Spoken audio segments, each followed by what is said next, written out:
చంద్రబాబు నాయుడు గారు మన ఊర్లో ఒక సామెత ఉంటుంది. ప్రజలకి అన్నం పెడితే అరిగిపోద్ది, ఎవరికైనా చేరిస్తే చిరిగిపోద్ది, కానీ కర్ర కాల్చి వాత పెడితే జీవితాంతం గుర్తుండిపోద్ది అన్నటువంటి దానికి చంద్రబాబు నాయుడు గారు ఒక గొప్ప ఉదాహరణ. చెప్పినవన్నీ చేస్తే ఏముంటుంది, జనకు డబ్బు ఇస్తే ఖర్చు పెట్టించుకుంటారు, పిల్లలకి తిండి పెడితే అరిగిపోద్ది, ఏదైనా ఇచ్చిన మాట నిలబెట్టుకోకపోతే మోసగాడి కింద మనం మిగిలిపోతాం, జీవితాంతం గుర్తుండిపోతాం అని చెప్పి ప్రజలకి బుద్ధి వచ్చేటువంటి విధంగా చంద్రబాబు నాయుడు గారి తాలూకు వ్యవహార తీరుంది. ఇన్ని రకాలుగా ఈ రాష్ట్రంలో రైతులకి మేలు చేసేటువంటి పరిస్థితులు లేవు. మొన్ననే మనం చూసాం, ఈ పక్కనే నిరుద్యోగులు గ్రూప్ 2కు సంబంధించినటువంటి ఉద్యోగ అవకాశాల కోసం చివరిగా ప్రభుత్వంలో ఉన్నటువంటి ముఖ్యమంత్రి, ప్రభుత్వం కమిషన్కి లేఖ రాస్తే పట్టించుకున్నటువంటి పరిస్థితుల్లో ఉన్నారు.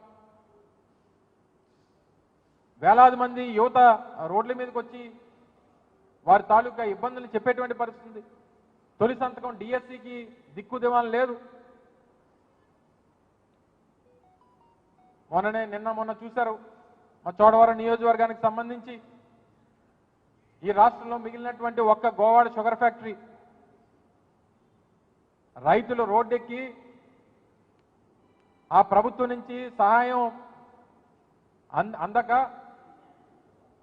ప్లాంట్ సరిగ్గా నడపలేక, ప్రభుత్వం నుంచి అందించాల్సినటువంటి పెట్టుబడి సాయం అందించక, రైతులకు ఇవ్వాల్సినటువంటి డబ్బు ఇవ్వక, కార్మికులకు ఇవ్వాల్సినటువంటి జీతాలు ఇవ్వక ఏ రకంగా రోడ్డెక్కారో రైతులు మీరందరూ కూడా చూశారు. రైతులు రోడ్డెక్కిపోయారు, యువత రోడ్డెక్కిపోయారు. ఇక చివరికి గ్రామాల్లోకి వెళ్తే మహిళలు కూడా తిరగబడేటువంటి పరిస్థితి ఈరోజు రాష్ట్రంలో కనబడతా ఉంది. ఇవన్నీ కూడా పక్కన పెడితే ఉత్తరాంధ్ర ప్రాంతం అమరావతికి 6,000 కోట్ల రూపాయలు చెప్పారు. మరి వెనుకబడినటువంటి ఉత్తరాంధ్ర పరిస్థితి ఏంటి? వెనుకబడినటువంటి రాయలసీమ పరిస్థితి ఏంటి? మరి ఈ రాష్ట్రంలో ఇంక ఉత్తరాంధ్రలో ఉన్నటువంటి జిల్లాలు, వెనుకబడినటువంటి రాయలసీమలో ఉన్నటువంటి జిల్లాలు మీకు మీ ఆంధ్రప్రదేశ్ రాష్ట్ర మ్యాప్లో లేవా అని అడుగుతా ఉన్నా ఈ ప్రభుత్వాన్ని. మీకు ఈ రాష్ట్రం అంటే అమరావతి మాత్రమేనా అని అడుగుతా ఉన్నాం. అమరావతి కోసం మీ సంపద సృష్టించుకోవడమేనా అని అడుగుతా ఉన్నాం. మీరు చెప్పినటువంటి సంపద సృష్టి అనేటువంటిది అమరావతిలో మీకోసం చేసుకుంటా ఉన్నారు తప్ప రాష్ట్రంలో ఉన్నటువంటి మిగిలిన ప్రాంతాల సంగతి ఏంటి? ఎన్నికల ముందు విశాఖపట్నం మెట్రో రైలు అన్నారు, ఉత్తరాంధ్ర సుజల శ్రవంత్ అన్నారు. ఈరోజు తీరా బడ్జెట్లో చూస్తే మేము తీసుకొచ్చినటువంటి పోర్టుల గురించి, మేము కట్టినటువంటి రామాయపట్నం పోర్టు గురించి, మేము కట్టినటువంటి మచిలీపట్నం పోర్టు గురించి, మేము కట్టినటువంటి మూలపేట పోర్టు గురించి, మా హయాంలో మొదలుపెట్టినటువంటి భోగాపురం ఇంటర్నేషనల్ ఎయిర్పోర్ట్ గురించి, మా హయాంలో తీసుకొచ్చినటువంటి ఇండస్ట్రియల్ కారిడార్ల గురించి మీరు గొప్పలు చెప్పుకోవడం ఏంటో ఇవన్నీ కూడా ప్రజలు గమనిస్తూ ఉన్నారు. ప్రజల పక్షాన వైఎస్ఆర్ కాంగ్రెస్ పార్టీ జగన్మోహన్ రెడ్డి గారి నాయకత్వంలో ప్రజల మధ్య ఇప్పటికే అనేక ఉద్యమ కార్యక్రమాలు రూపొందించాం. గతంలో రైతుల పక్షాన పోరాటం చేశాం. కరెంటు ఛార్జీలు పెద్ద ఎత్తున పెంచేసి 15,000 కోట్ల రూపాయల భారాన్ని రాష్ట్రంలో పేదవాడి మీద వేసేటువంటి పరిస్థితులు చూస్తూ ఉన్నాం. ఇప్పటికన్నా ఇచ్చినటువంటి మాట నిలబెట్టుకునేటువంటి దిశగా మీరు చెప్పినటువంటి ఆ 15,000 రూపాయలు చెప్పిన ఆ పిల్లలకి ఇస్తానన్నారు, 1,500 రూపాయలు చెప్పిన ప్రతి నెల మహిళలకు ఇస్తా ఉన్నారు. చదువుకున్నటువంటి నిరుద్యోగ యువతకి నెలకు 3,000 రూపాయలు ఇస్తా ఉన్నారు. 5 సంవత్సరాల్లో 20 లక్షల ఉద్యోగాలు అన్నారు. మొదటి సంవత్సరం అయిపోయింది. ఎంతమందికి ఉద్యోగాలు ఇచ్చారు అంటే 5 సంవత్సరాలు 20 లక్షల మంది కంటే ఒక సంవత్సరానికి 4 లక్షల మంది. ఈ సంవత్సరంలో ఎన్ని లక్షల మందికి ఉద్యోగాలు ఇచ్చారో ప్రభుత్వం సమాధానం చెప్పాలి ప్రజలకి.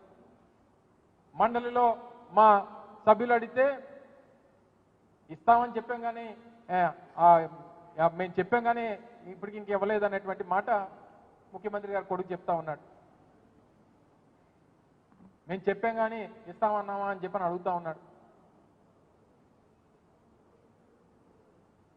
సో ఇన్ని రకాలుగా ఇన్ని మోసాలు కేవలం అధికారం కోసం ఏ గడ్డన్నా తినడానికి వెనుకాడం అనేటువంటి విధంగా ఈరోజు ఈ కార్యక్రమాలన్నీ చేశారు.